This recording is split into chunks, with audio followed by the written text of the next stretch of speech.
Dear friends, good morning and welcome to the Wednesday Word on Wednesday the 10th of November.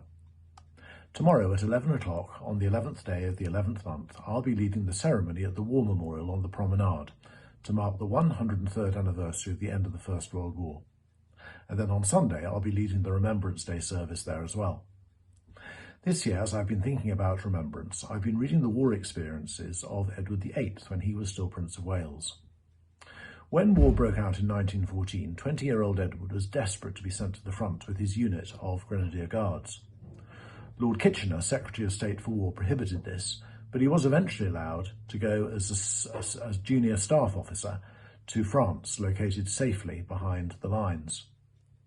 But Edward pushed the boundaries, using every opportunity to visit the front lines, and ultimately was able to get moved to a position nearer the front. Edward believed that it was important that he shared in what ordinary soldiers were going through.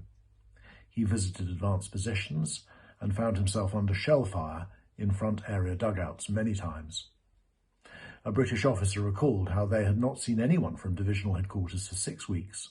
The only senior officer I ever saw during this period was the Prince of Wales, who had insisted on being taken up to the front line. During the Battle of Passchendaele, Edward recalled, "I got the most vivid close-up of the horrible existence that had become the lot of the British soldier. Edward saw a battlefield dead, lying unburied in no man's land, describing it as a pathetic and gruesome sight. He saw dead civilians, victims of shelling. In 1915, on a visit to inspect trenches, his driver was killed. He wrote of columns of men trudging back, their vitality gone, their eyes dead. I remember the blood-stained shreds of khaki and tartan, the ground grey with corpses, mired horses struggling as they drowned in shell holes." In that age of less royal press intrusion, Edward in uniform was relatively anonymous, and he revelled in it. But eventually the news was leaked to the press, often by troops who encountered the prince at the front line, making Edward extremely popular with the British people.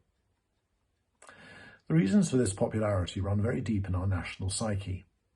We were then, and to some extent are still now, a deeply Christian culture. We have a profoundly Christian understanding of monarchy. We expect our monarchs to be servants, and we love them all the more when they serve us faithfully. No one exemplifies this spirit of self-sacrificial service than our 95-year-old Queen, who everyone hopes will be well enough to represent her people at the cenotaph on Sunday.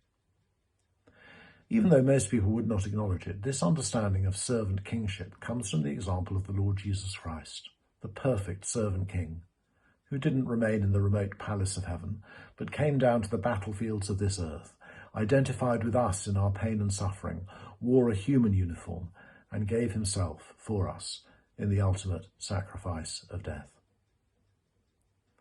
He was prophesied by Isaiah in these words, "For this is what the high and exalted one says, he who lives forever and whose name is holy.